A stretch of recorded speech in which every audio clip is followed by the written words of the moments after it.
Saudara-saudara kaum muslimin rahimakumullah, manusia selalu berusaha untuk mencapai apa yang menjadi cita-citanya di dalam kehidupan ini.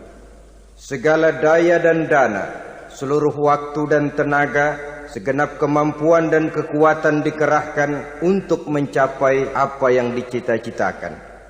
Ada orang yang di dalam berusaha mencapai cita-citanya tetap berpegang teguh kepada kaidah dan norma-norma yang harus dipatuhinya, baik itu norma-norma kehidupan bermasyarakat, berbangsa dan bernegara, lebih-lebih lagi itu menyangkut norma-norma kehidupan beragama.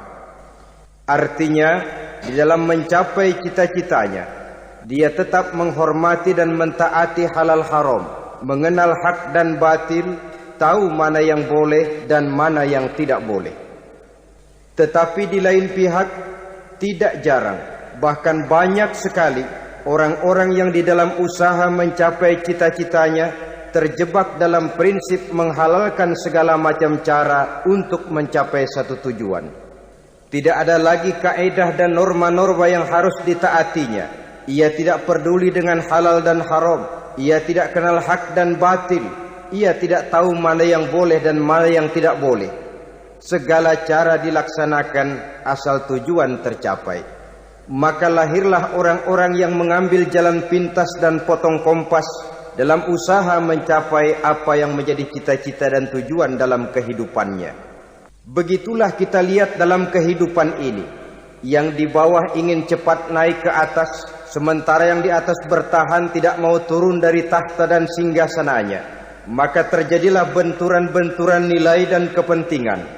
Terbentuklah klik, klan, grup, dan sindikat-sindikat yang menyerupai mafia, di mana nilai objektivitas sudah sangat sulit ditemukan. Yang celakanya lagi, lahirlah budaya jilat-menjilat, upeti, dan lain sebagainya, asal tujuan bisa tercapai. Sementara itu yang miskin ingin cepat menjadi kaya, sedang yang kaya ingin menjadi lebih kaya lagi. Kalau boleh tidak hanya sekedar dia saja yang kaya, anaknya harus kaya.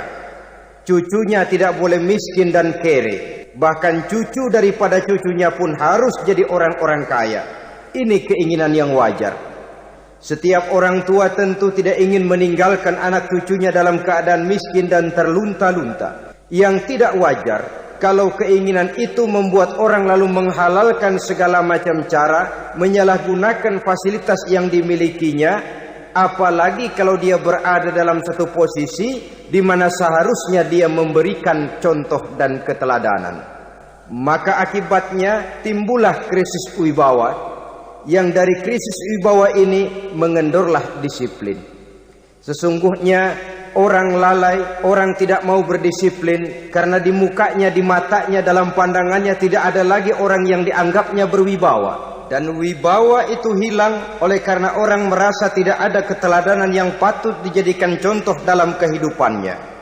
Inilah sesuatu yang kurang dirasakan di zaman kita sekarang ini. Bukan kurangnya teori, bukan kurangnya segala macam kaedah dan dalil, tetapi yang kita rasakan sekarang ini kurangnya contoh dan keteladanan dari orang-orang yang seharusnya memberikan contoh dan keteladanan itu.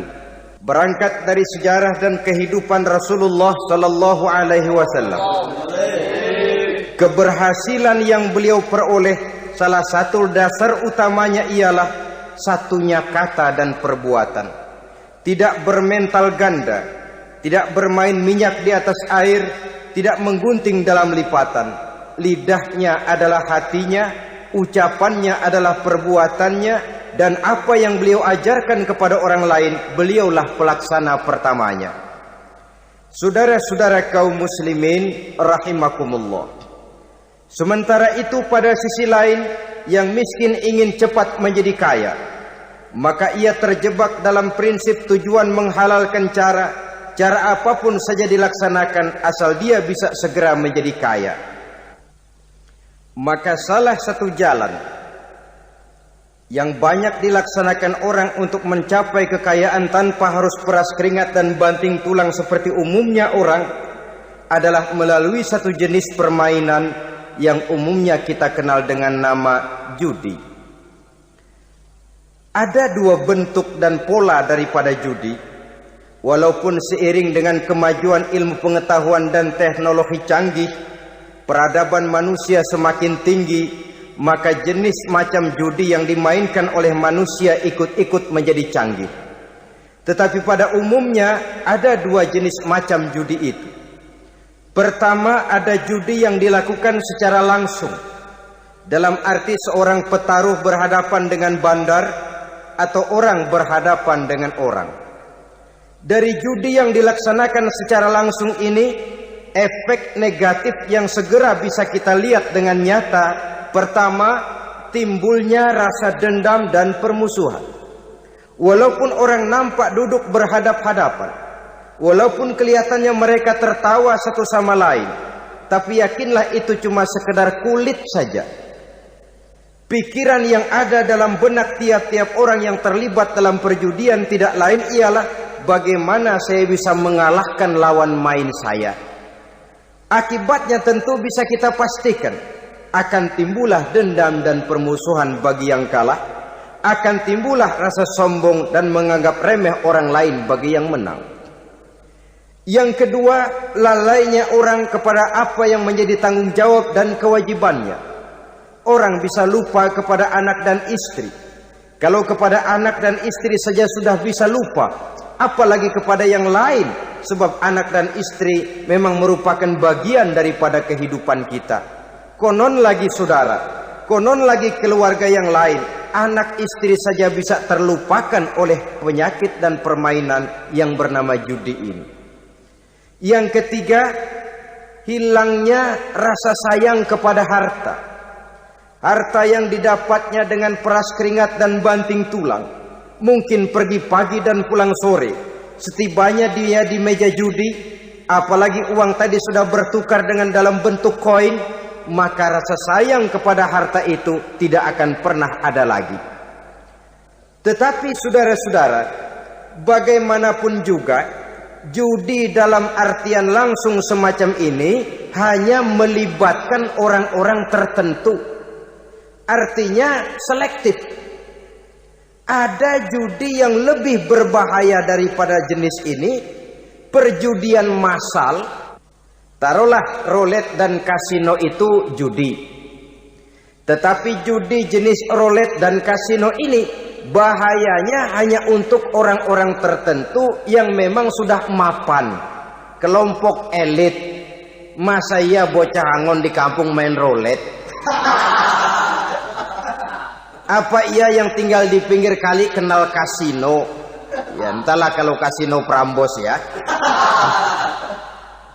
Dari judi massal semacam ini lahirlah penyakit yang dinamakan tulul amal. Tulul amal, orang yang terlalu panjang angan-angan. Bukan tidak boleh orang bercita-cita, sebab cita-cita itu perlu. Katanya manusia tidak makan masih bisa hidup 1 bulan lebih. Manusia tidak minum masih bisa hidup 3 hari lebih. Tapi manusia tidak punya cita-cita 1 jam pun dia tidak akan bisa hidup. Karena faktor yang membuat kita bergairah menghadapi kehidupan, faktor yang mendorong kita untuk tetap berusaha dan tegar menghadapi resiko, karena adanya cita-cita di dalam kehidupan kita.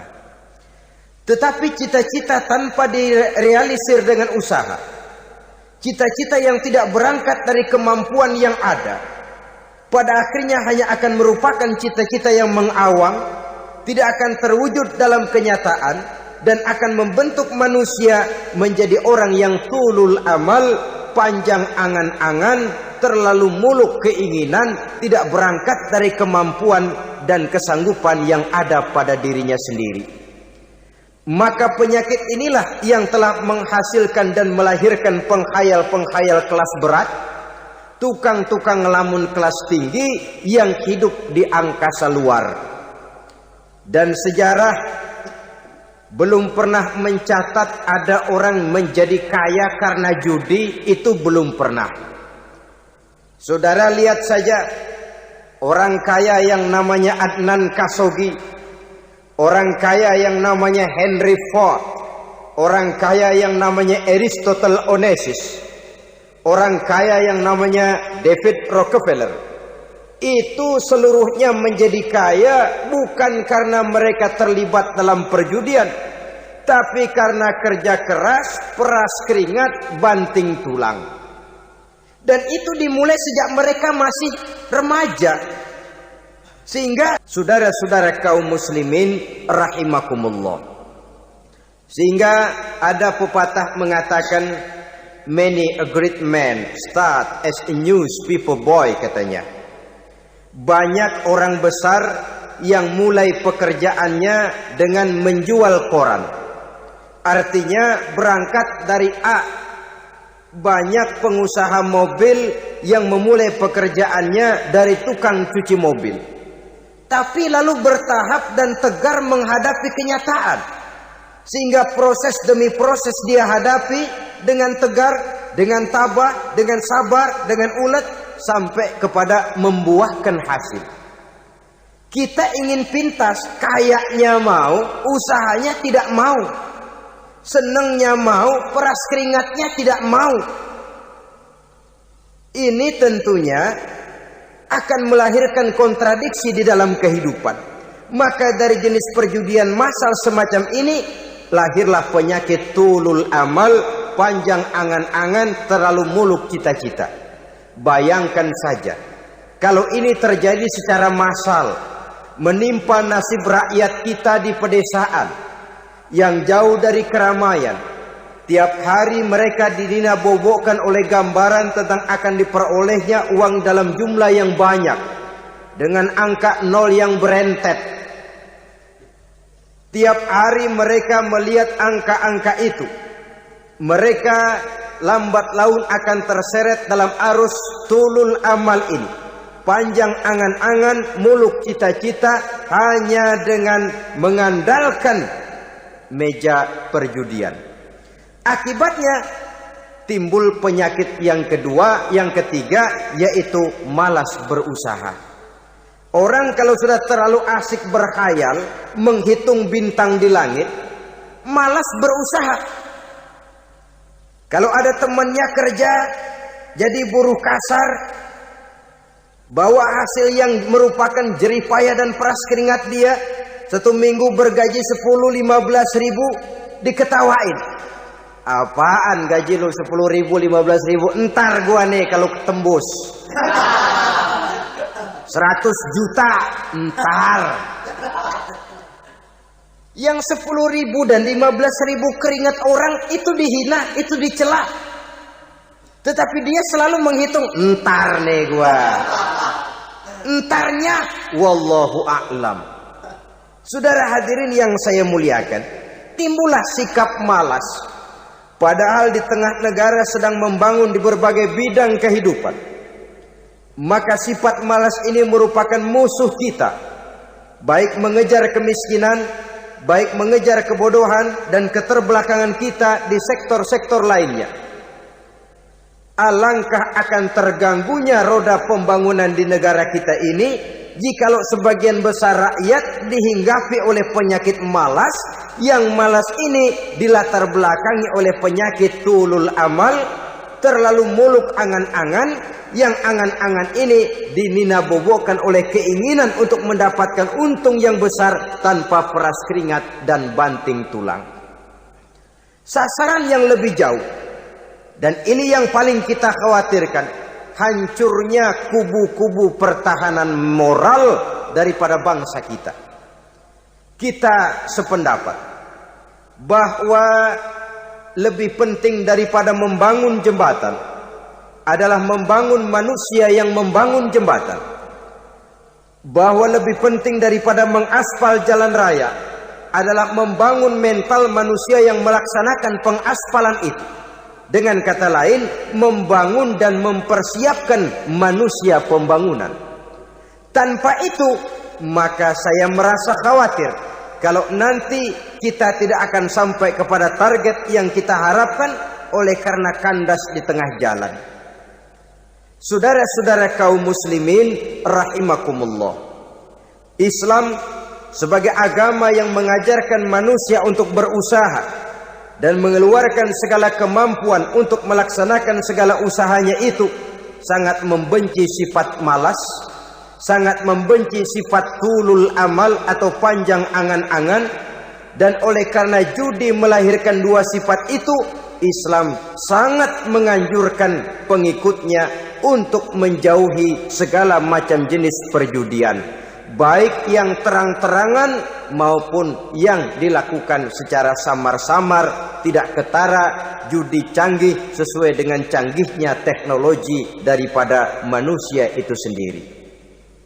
Ini adalah penyakit yang meracuni masyarakat manusia dari sejak berpribadi, bertetangga, berumah tangga, sampai kepada berbangsa dan bernegara. Dan kasus-kasus yang timbul sudah cukup banyak, yang tidak mungkin lagi kita katakan hanya sekedar bersifat kasuistis, bersifat kasus-kasus kecil saja. Sebelum riaknya naik ke permukaan, marilah kita membuat benteng untuk masing-masing pribadi muslim memelihara dan menjaga diri, jangan terseret dalam permainan yang bernama judi, apapun bentuknya, bagaimanapun cara dan ragamnya. Karena jelas bahayanya lebih besar daripada manfaatnya. Taruhlah kita barangkali kemarin-marin hanyut dalam arus perjudian, tetapi hendaknya kita bisa mengambil pelajaran bahwa seorang mukmin adalah seorang yang apabila dia melakukan kesalahan, dia segera sadar, dijadikannya pelajaran untuk tidak diulanginya lagi pada masa-masa yang akan datang. Dengan sikap semacam itu, kita tidak lagi akan mengulangi kesalahan-kesalahan lama, dan grafik kehidupan kita dari hari ke hari akan makin menunjukkan hal-hal yang baik dan positif adanya. Saudara-saudara kaum muslimin rahimakumullah, kalau ABRI masuk desa, rakyat beruntung. Kalau jaksa masuk desa, rakyat bahagia. Kalau koran masuk desa, rakyat ikut jadi cerdas. Tapi kalau judi masuk desa, rakyat kiamat. Pembangunan akan terbengkalai, roda perekonomian akan lesu.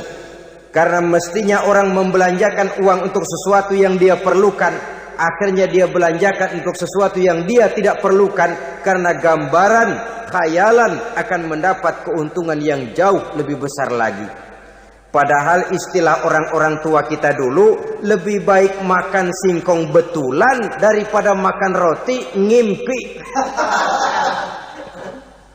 Artinya uang yang 1.000-2.000 rupiah itu lebih baik dibelikan beras, dimasak, makan bersama anak dan istri, terasa nikmat dan halalnya, ketimbang beli kertas lalu ngelamun, menghayal, menghitung yang bukan-bukan. Itu kertas dibolak madep ulon, dibolak madep mudik, diputar sana, diputar sini, akhirnya palanya ikut muter. Kira-kira apa yang cocok? Masih belum puas kertas dilihat, orang gila ditanyain. Sudah tahu waras, orang gila yang ditanya. Masih belum puas nanya orang gila, tidur di kuburan. Allahu Akbar.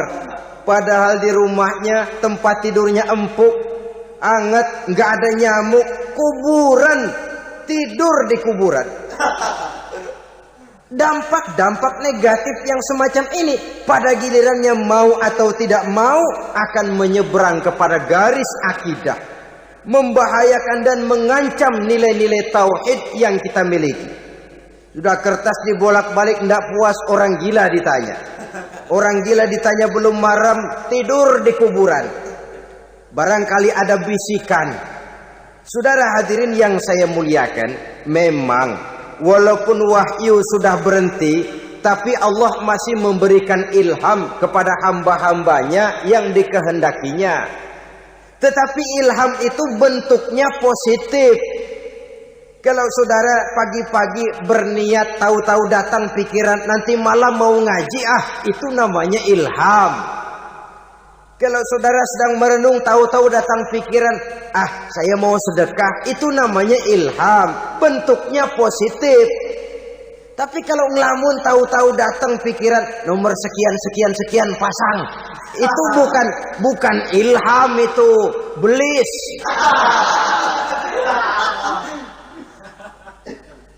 Saudara hadirin yang saya muliakan, tidak puas tidur di kuburan, cari yang lebih paten lagi, dukun ditanya. Nah, saya ingin menuduhkan persoalan. Apa tidak boleh orang ziarah kubur? Apa tidak boleh orang pergi ke dukun? Ini dalam kaitannya dengan judi, karena ini penyakit yang sudah merajalela, mewabah di kalangan masyarakat kita di lapisan yang bawah ini. Saudara hadirin yang saya muliakan, ziarah kubur bukan saja boleh, malah dianjurkan oleh Nabi. Tetapi ziarah kubur yang dianjurkan oleh Nabi itu dengan tujuan pertama, agar orang ingat kepada mati. Kafa bil mauti wa'izah, kata Nabi. Cukup dengan mengingat mati menjadi pelajaran bagi kamu semua. Maka etikanya diajarkan, kalau saudara ziarah kubur, sampai di depan pintu kubur itu kan, Assalamualaikum ya ahlal kubur, wa inna insyaallahu bikum lahikun. Kami satu saat insya Allah pasti akan menyusul kamu. Kalau kamu sekarang berbaring di sini, satu saat kami akan berbaring di sini. Ziarah kubur mengingatkan orang kepada mati. Orang yang ingat kepada mati, gaya hidupnya lain dengan orang yang tidak ingat mati. Nah, orang kalau nggak ingat mati, gaya hidupnya nggak terkontrol. Kalau dia berkuasa, Fir'aun, itu nggak ingat mati. Kalau dia kaya, Korun. Sudah gambarannya nggak merupakan gambaran-gambaran yang baik. Orang yang ingat mati, dia berkuasa, dia berlaku adil. Satu saat saya akan mati dan ini akan dimintakan pertanggungan jawab. Orang kaya ingat mati, dia akan jadi pemurah. Kenapa? Kalau saya diberikan ilmu, pertanyaan akhirat cuma satu, ilmumu kau amalkan untuk apa? Kalau saya diberikan umur panjang, pertanyaan akhirat cuma satu, umurmu kau habiskan di mana? Tapi jikalau saya diberikan harta, pertanyaan akhirat ada dua, hartamu kau dapat dari mana, kau belanjakan kemana? Depannya ditanya, belakangnya ditanya, dapat dari mana, dibelanjain kemana? Sebab dua-duanya berkaitan dengan kegiatan. Kadang-kadang dapatnya dari jalan yang baik, tapi keluarnya ke tempat yang tidak baik, itu pun tidak betul. Atau dapatnya dari yang tidak baik, tapi dibelanjakan untuk yang baik, itu pun tidak bisa diterima. Oleh karenanya, dengan mengingat mati, gaya hidup seseorang jadi terkontrol karenanya. Yang kedua, dianjurkan kita untuk berziarah kubur itu mendoakan orang-orang yang sudah meninggal. Mal mayyitu fi qabrihi illa kal gharikil mutaghawis, kata Nabi. Orang yang sudah meninggal itu di alam barzakhnya adalah seperti orang yang tenggelam di lautan, menunggu doa dari keluarganya yang masih hidup. Apakah itu anaknya, kemenakannya, cucunya, dan lain sebagainya. Adapun yang kalau kita ziarahi itu kuburnya orang-orang yang kita tahu merupakan orang soleh, orang yang berjiwa bersih, yang kita kenal ketakwaannya kepada Allah Subhanahu wa ta'ala, tidak ada salahnya kita bertabarruk, asal jangan dengan satu keyakinan bahwa dia secara mandiri bisa mendoakan kita. Dia hanya bisa melakukan itu hanya dengan izin Allah. Nah, umumnya orang kalau sudah ziarah ke kubur-kubur keramat itu, Allahnya kelupaan. Itu yang dikhawatirkan merusak dan mengganggu akidah. Sehingga di awal-awal perkembangan Islam, Nabi pernah melarang orang ziarah kubur itu. Ini bisa kita simak dari hadis, kuntu nahaitukum an ziyaratil qabri fazuruha. Dahulu aku pernah melarang kamu untuk ziarah kubur. Adapun sekarang kalau mau ziarah, ziarahlah kamu. Kata-kata dulu aku pernah melarang kamu itu menggambarkan bahwa pada permulaan perkembangan Islam, nilai keimanan para sahabat masih rapuh, masih lemah, masih memerlukan pembinaan. Sehingga kalau mereka sering ke kubur, dikhawatirkan mereka minta kepada kubur. Nah, tetapi tatkala nilai keimanannya sudah mapan, sudah kuat, kata Rasul, fazuruha. Adapun sekarang kalau mau pergi berziarah, ziarahlah kamu. Saudara hadirin yang saya muliakan, jadi jangan melupakan Allah.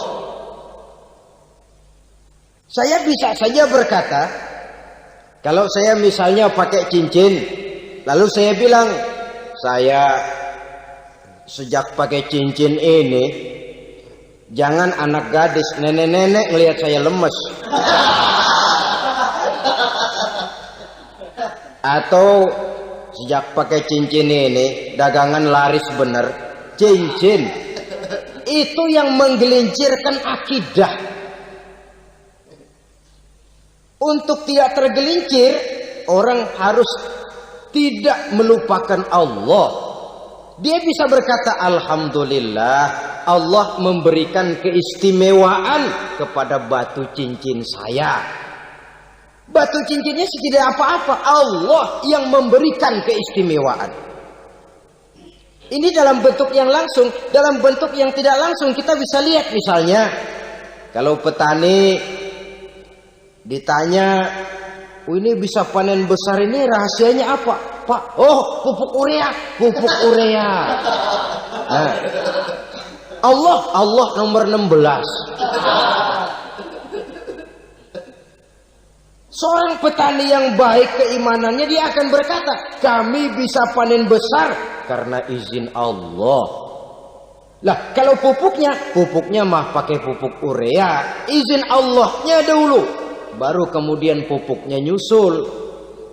Jadi sebenarnya bukan cuma pergi ke dukun yang bisa merusak keimanan, pergi ke dokter juga bisa loh merusak keimanan.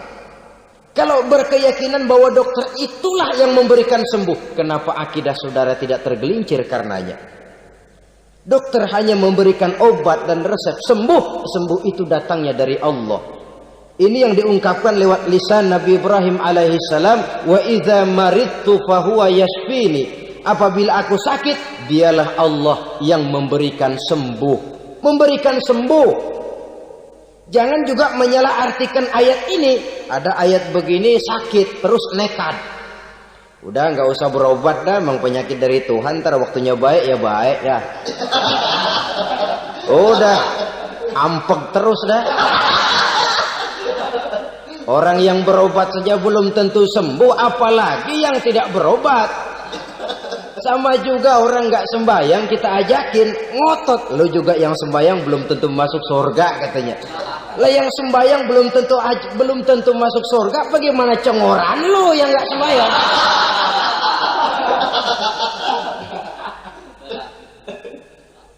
Saudara hadirin yang saya muliakan, kaum muslimin yang berbahagia.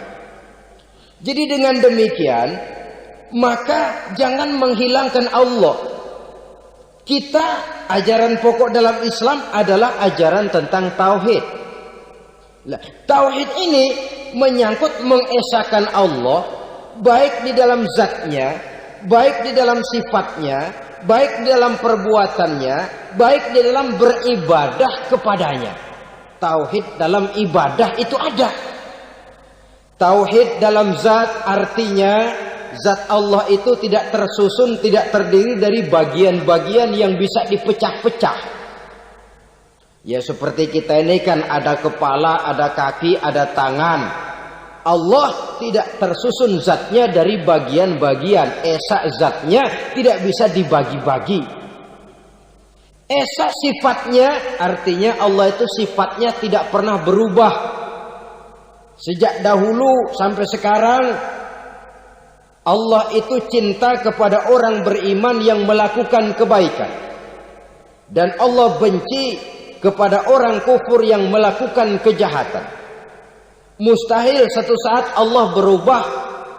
Orang kufur yang berbuat kejahatan didemenin, orang mukmin yang berbuat kebaikan dikeselin. Misalnya tahun 2000 Tuhan giliran jengkel sama orang mukmin. Itu mustahil, dia esa di dalam sifatnya. Lain dengan sifat kita manusia. Sifat kita ini kan relatif. Ada saatnya kita senang, lain saat yang kita senang betul kita caci maki. Hari ini kita caci maki, besok kita puji. Lihat teman kaya, habis kita omongin, boleh jadi dia kaya. Kenapa? Dukunnya 36. Begitu kita habis caci maki begitu, dia datang ngasih duit sama kita. Cacian itu bisa berubah menjadi pujian. Lu ya emang bukan main dah. Sifat kita itu relatif, bisa terpengaruh oleh situasi dan kondisi. Saudara hadirin yang saya hormati, kaum muslimin yang berbahagia, Allah juga esa di dalam perbuatannya. Artinya di dalam menciptakan apapun yang akan diciptakan oleh Allah, di dalam melakukan apapun yang akan dilakukan oleh Allah, tidak terikat kepada faktor lain, tidak memerlukan bantuan lain. Dia adalah mutlak. Nah, kemudian kita mengesahkan Allah dalam zatnya, mengesahkan Allah dalam sifatnya, mengesahkan Allah dalam perbuatannya. Belum tentu berarti kita mengesahkan Allah dalam ibadahnya. Sebab banyak orang yang yakin betul Allah itu esa, teguh dengan pendiriannya. Tuhan lu siapa? Allah. Allah bagaimana? Esa. Bagaimana kalau 2? Kagak. 3? Enggak. Mantap. Soal tahlil paten. Tapi dalam ibadah kadang-kadang dia tidak mentauhidkan Allah. Ini makna wa ma umiru illa liya'budullaha mukhlisin. Kami tidak memerintahkan kepadamu kecuali untuk beribadah kepadaku, kata Allah, dengan ikhlas. Beribadah kepada Allah dengan ikhlas itu artinya apa? Beribadah hanya untuk Allah saja. Nah, kalau hanya untuk Allah saja, lalu kita minta berdoa di depan kuburan orang yang soleh, apa syirik? Tidak syirik. Kalau kita berkeyakinan bahwa orang tempat kita memanjatkan doa itu hanya bisa mendoakan kita dengan izin Allah. Dia sendiri tidak punya kekuasaan apa-apa. Tanpa izin Allah, dia tidak bisa berbuat apa-apa. Itu tidak menyebabkan orang menjadi syirik. Sama saja dengan kalau saya berkata tadi, alhamdulillah Allah telah memberikan keistimewaan kepada batu cincin saya. Apa salahnya Allah memberikan keistimewaan kepada benda-benda mati? Allah memberikan keistimewaan kepada Hajar Aswad, benda mati. Allah memberikan keistimewaan kepada Masjidil Haram, benda mati. Allah memberikan keistimewaan kepada Ka'bah, benda mati. Orang tawaf keliling Ka'bah, sembahyang di Masjidil Haram, sujud menghadap kepada Ka'bah. Apakah jadi syirik? Tidak. Kita tidak menyembah Ka'bahnya, kita menyembah yang punya Ka'bah itu. Nah, di sini kita lihat bahwa fungsi Ka'bah hanya merupakan wasilah. Tapi kalau Allahnya kita hilangkan, jadilah kita penyembah batu. Hanya saja batu itu berbentuk 4 bernama Ka'bah. Sa'i, orang yang melaksanakan haji, lari-lari antara Safa dan Marwah, amalan apa itu? Seakan-akan kita menghormati bukit-bukit, gunung-gunung. Tapi bukan itu yang kita tuju dalam pelaksanaan sa'i itu. Yang kita tuju adalah ini perintah Allah. Allahnya yang diutamakan. Maka hal semacam ini tidak menyebabkan orang menjadi syirik dan tergelincir dari tauhid. Tapi kalau ziarah kubur dengan niat cari buntutan, cari nomor yang cocok, ini niatnya saja sudah salah. Nah, kalau berangkat dengan niat yang salah, sampai di sana saya yakin seyakin-yakinnya amalannya pasti salah. Lah kubur yang diziarahin bukan kubur orang soleh. Ya mana ada orang soleh ngasih kode buntut. Ada juga orang salah, bukan orang soleh itu. Kadang-kadang dia nggak tahu kuburan siapa, nongkrong aja di situ. Memang sulit saudara-saudara, mental ya, namanya mental. Kalau memang mental sudah mental judi, apa saja bisa dijudiin. Jadi orang nggak perlu sebenarnya pemerintah terlalu gini, nggak usah. Kembali saja kepada mental. Kalau mental memang sudah mental judi, apaan aja bisa dijudiin. Pulang tengah malam nabrak babi, babi yang keluar nih.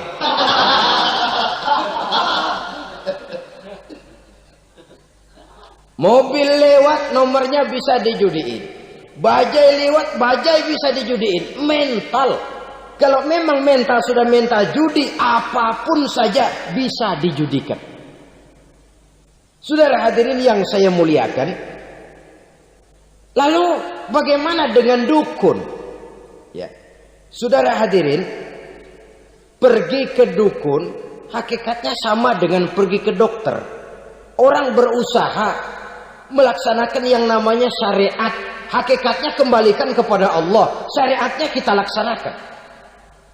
Tetapi, nah ini tetapi. Yang pertama saudara harus tahu betul dukunnya itu. Bayang apa enggak? Agamanya kuat apa enggak? Sebab ya tentu tidak ada dukun yang jelek. Karena pada umumnya penyakit dukun itu kan nyohor. Iklan lewat koleha-kolehanya. Kita bisul kecil datang. Kita dukun, ini si kecil kemarin bisul kayak kelapa 5 menit baik.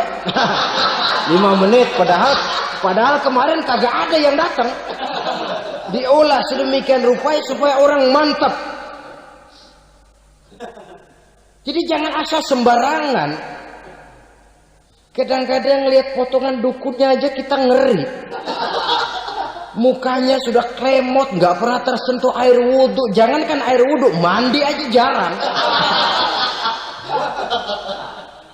Yang kayak begini yang dipegang mati-matian, yang dipercayai habis-habisan, akan kita kemanakan tauhid kita ini? Apalagi kalau perginya sudah dengan niat mencari nomor yang jitu. Itu saya katakan lagi tadi, berangkat saja sudah dengan niat yang salah. Orang berusaha silakan. Sama juga kita ke dokter. Oleh dokter kan setelah diperiksa penyakit kita, lalu dianalisa, oh ini penyakitnya ini. Kemudian diberikan obat. Lah, obat itu kan tentu ada aturan minumnya tuh. Yang kapsul ini sehari 3 kali, yang tablet ini sehari 2 kali. Kalau kita minumnya kelebihan, overdosis namanya. Saking pengen cepet baik, sekali minum 10 tablet. Ya memang nggak sakit-sakit lagi, tapi nggak hidup sudah. Habis. Kita pun dalam melaksanakan amalan hidup beragama begitu. Saudara datang kepada kiai, orang-orang soleh, meminta amalan, wiridan, itu jangan sampai overdosis. Tidak sesuai dengan kemampuan pribadi. Wong masih SD sudah minta matematika kelas SMP, celeng. Baru SMP sudah minta diajarkan filsafat kelas perguruan tinggi, semaput. Kenapa? Daya tampungnya nggak kuat. Emang ukuran secangkir, minta di sini seember, ya luber. Lebihnya nggak cukup. Kenapa? Yang diberikan, yang diamalkan tidak sesuai dengan makomnya, tidak sesuai dengan kemampuan yang ada pada dirinya. Saudara hadirin yang saya muliakan, akhirnya apa? Mencelakakan dirinya sendiri, ngawur. Baru sembahyang seminggu udah ngaku ketemu malaikat. Sembahyang ditemenin malaikat lah, sembahyang baru seminggu mulai, tuh malaikat iseng amat. Ya walaupun kalau Allah izinkan tidak mustahil, tapi kan tidak logik.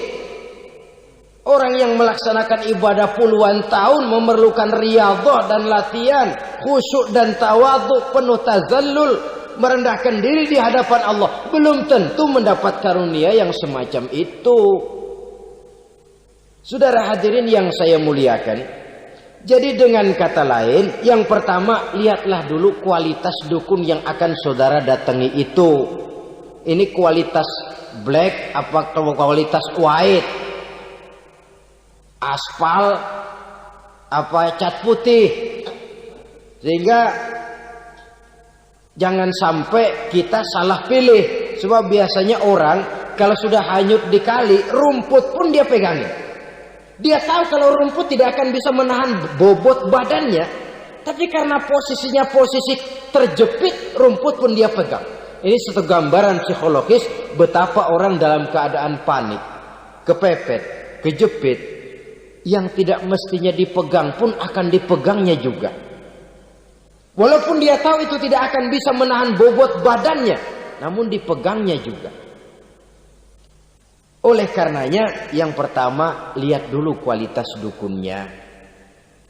Yang kedua, saudara-saudara, jangan berkeyakinan bahwa dukun itulah yang memberikan permintaan saudara. Si dukun hanya bisa dengan izin Allah. Nah ini kuncinya. Kalau izin Allahnya dihilangkan, dan ini yang jarang. Biasanya kalau kita diajak ke dukun, di sono aja no paten banget. Abah ano, abah ini, abah ano, abah-abah. Lah, lalu pikiran kita kan terfokus. Dikala itulah kita mulai menyampingkan Allah. Di situ yang dikhawatirkan nilai tauhid kita jadi tergoyah karenanya. Bahwa orang yang kita datangi, yang kita kenal kesolehan dan ketakwaannya, hanya bisa memberikan pertolongan dengan izin Allah. Dengan izin Allah dia doakan kita dan doanya kabul. Dengan izin Allah dia penuhi hajat kita dan hajat kita jadi terlaksana, jadi kenyataan dengan izin Allah. Sebab Allah itu memberikan keistimewaan. Ada waktu istimewa, ada tempat istimewa, ada jam istimewa. Kenapa sih sedekah hari Jumat dengan sedekah hari Kamis pahalanya kok lebih besar hari Jumat? Karena itu waktu istimewa. Kenapa untuk sembahyang sunnah dianjurkan sepertiga malam yang terakhir? Karena itu waktu istimewa. Kenapa doa di Multazam, di dekat Hajar Aswad, di Hijr Ismail, di Raudhah dikabulkan Allah? Karena itu tempat istimewa. Memang kadang-kadang ada orang berkata, kalau mau berdoa kenapa mesti di kuburan wali? Di rumah juga berdoa, Tuhan dengar. Betul, Tuhan dengar, bahkan tidak berdoa pun Allah tahu isi hati kita. Tapi soal dikabulkan atau tidak, itu hak Allah. Dan Allah memberikan fasilitas kepada tempat-tempat tertentu dan istimewa. Dan itu diajarkan oleh Nabi. Di Raudhah perbanyak doa. Kenapa? Itu tempat yang mustajabah. Artinya Allah memberikan keistimewaan kepada tempat-tempat tertentu. Dalam konteksnya dengan ini, makom para aulia, para wali, para ulama soleh, tidak ada salahnya kita berdoa di sana, bertawassul. Bukan meminta kepada si kiai, bukan meminta kepada si ulama, bukan meminta kepada si wali, meminta kepada Allah. Melalui tempat yang orangnya kita yakin dekat dengan Allah. Walaupun Allah tidak memerlukan perantara, itu jelas. Allah tidak memerlukan calo, memang. Tapi Allah menyediakan waktu dan tempat-tempat istimewa. Itu harus kita manfaatkan untuk mendekatkan diri dan berdoa kepadanya. Saudara-saudara kaum muslimin rahimakumullah. Saya kembali dalam konteksnya dengan dukun yang akhir-akhir ini jadi populer karena merajalelanya judi sampai kepada desa-desa, pedesaan-pedesaan terpencil, yang akibatnya menjauhkan orang dari nilai tauhid, Padahal benar kalau orang berkata kadzabal munajjimun walau sodaku. Tukang-tukang ramal itu bohong walaupun benar. Kalaupun betul kebetulan. Itu maksudnya bohong walaupun betul. Betulnya betul kebetulan. Maka para remaja itu biasanya gemar kepada membaca bintang Anda minggu ini. Kan begitu toh? Nah, apa Aries, apa Virgo, apa Leo dan sebagainya. Dan itu memang menarik untuk dibaca. Rezeki sebelah kulon. Asmara anget. Saudara hadirin, hal yang semacam ini boleh saja untuk dibaca, tapi tidak untuk diyakini kebenarannya. Boleh saja untuk dibaca, tapi tidak untuk diyakini kebenarannya. Karena meyakini kebenarannya sama saja dengan mendahului Allah.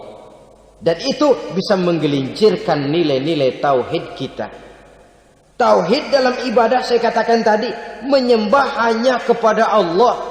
Bermohon hanya kepada Allah dengan menggunakan fasilitas-fasilitas yang disediakan oleh Allah, baik berupa waktu maupun tempat-tempat tertentu. Dan orang-orang ya, kalau waktu dan tempat saja ada yang diberikan keistimewaan oleh Allah, padahal tempat itu benda mati, apalagi manusia yang merupakan makhluk hidup. Saudara hadirin yang saya muliakan, saudara-saudara kaum muslimin yang berbahagia. Sehingga dengan demikian kita tetap menjaga nilai-nilai akidah. Dan dengan ini syariat kita laksanakan tanpa membuang hakikat. Sebab hakikat tanpa syariat itu kosong. Syariat tanpa hakikat juga tidak ada tujuan. Yang penting hati bersih, nggak sembahyang nggak apa-apa. Mana bisa begitu, Mas? Kalau memang hati bersih nggak usah sembahyang nggak apa-apa. Nabi Muhammad dulu berhenti dong sembahyang. Sebab beliau orang yang hatinya paling bersih. Nah, orang yang hatinya paling bersih saja sembahyang yang nggak berhenti, masa kita lalu mau berhenti? Yang penting kan kita bisa dekat dengan Allah melalui perasaan. Banyak-banyak ingat. Apa itu sembahyang? Macam-macam. Itu hakikat saja tanpa syariat ia tidak bisa. Syariat saja tanpa hakikat juga gerak lahir yang tanpa roh namanya. Kita melakukan sholat tapi kita tidak tahu untuk apa kita sholat dan kenapa kita sholat dan siapa yang kita sembah di dalam kita sholat. Sehingga dengan demikian keduanya tidak bisa terpisahkan satu sama lain. Seperti halnya kulit dan isi. Barangkali pernah saya ingatkan, kulit penting, isi pun juga penting. Hakikat penting, syariat juga penting. Dan kita jangan salah mengartikan terjebak dalam ucapan-ucapan yang masih memerlukan penafsiran. Sehingga lalu kita cenderung mendiskreditkan dan menjelekkan para wali. Misalnya ada ucapannya Syekh Abdul Qadir Jailani yang berkata begini, barang siapa yang masuk ke rumahku lalu ia memakan makananku, maka ia akan masuk surga. Ini kalau ucapan ini dipahami secara apa adanya, ya jelas orang bisa tergelincir. Tapi kalau ditafsirkan secara betul, siapa yang masuk ke dalam rumahku? Di mana rumah Syekh Abdul Qadir? Di mana umumnya rumah para wali? Di masjid. Jadi siapa yang masuk ke dalam rumahku? Masjid. Lah kalau sudah di dalam masjid, makanannya apa? Getuk. Tentu saja tidak. Kalau sudah di masjid itu ya makanannya ya wirid, zikir, tahajud, baca Quran, paling kurang iktikaf. Jadi siapa yang masuk ke masjid lalu dia sujud, wirid, zikir, ya jelas saja surga. Jangan membaca ucapan ini dan terus rame-rame nyari bekas rumah Syekh Abdul Qadir. Rame-rame masuk ya rumah kecil. Saudara hadirin, kita terlalu terpaku kepada materi ucapan dan melupakan filsafat daripada ucapan itu sendiri. Dalam kondisi yang sedemikian, sangat boleh jadi orang lalu tergelincir karenanya. Oleh karena itulah saudara-saudara, saya kembali kepada satu prinsip, bahwa sebenarnya dengan tidak perlu menyalahkan pihak-pihak lain, mari kita kembali kepada sikap mental kita sebagai muslim. Kalau mental memang sudah mental penjudi, apapun bisa dijudikan. Tapi kalau mental itu tidak ada, walaupun di kiri kanan dan depan belakang banyak dibuka tempat-tempat perjudian, saya yakin kita akan mampu menahan dan menjaga diri. Sikap mental inilah yang memerlukan pembinaan dari kita semua. Sehingga dengan demikian kita akan menjadi pribadi-pribadi yang bisa bertahan dari segala gempuran-gempuran yang datang dari luar karena adanya prinsip ketahanan mental itu tadi. Sekali lagi saya ingatkan bahwa judi selamanya tidak akan pernah mendatangkan kebahagiaan. Judi tidak akan membuat orang menjadi kaya. Judi tidak akan membuat orang makin akrab berteman dan bersaudara.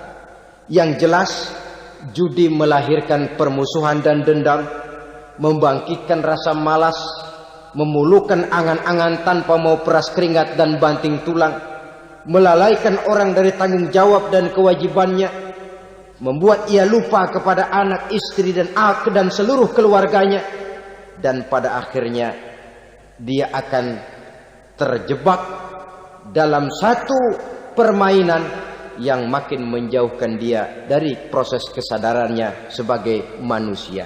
Sebagai uraian penutup, marilah kita renungi firman Allah dalam Al-Baqarah ayat 208. A'udzu billahi minasyaitonir rajim.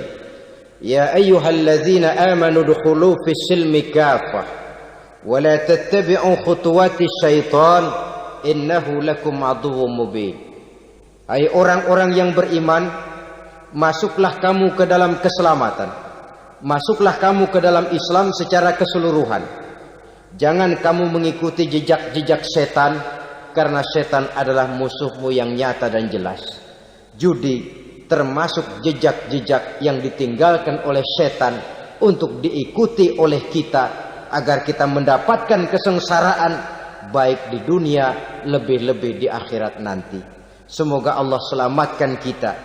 Allah selamatkan seluruh bangsa kita dari penyakit-penyakit judi yang melahirkan efek-efek negatif dalam kehidupan.